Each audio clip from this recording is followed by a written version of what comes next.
29-fevral haqida aytmoqchiman.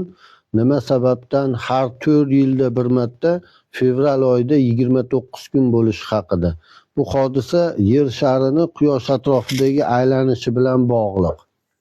Biz yer sharini quyosh atrofida bir marta aylanib chiqishini yil deb nomlaymiz va uni 365 kundan tashkil topgan deb hisoblaymiz. Lekin o'zi aslida yer sayyorasi quyoshni bir marta to'liq aylanib chiqishi uchun 365 kun yetmaydi.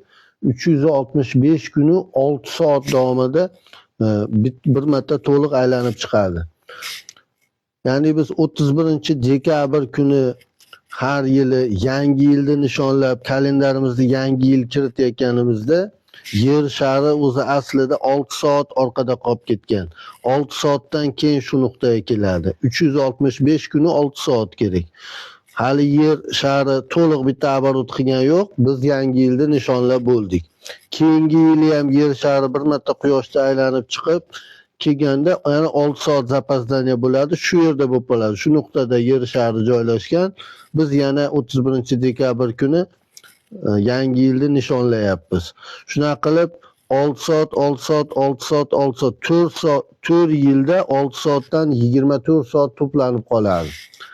Shunda 24 soat to'planib qolgan bir kunga aylantirib, fevral oyiga bir kun qo'shilib qo'yadi. 29-fevral qilib qo'yadi. Va biz o'sha kalendarda oldin yo'q bo'lgan 29-fevral kunini yashab o'tganimizgacha to'liq kalendarimiz to'xtab turadi. 29-fevralda yashab o'tganimizgacha mana u yer shari mana u joydan mana u nuqtaga kelib oladi. 6 soatdan 24 soatda kelib oladi. Yana 0 dan boshlanadi.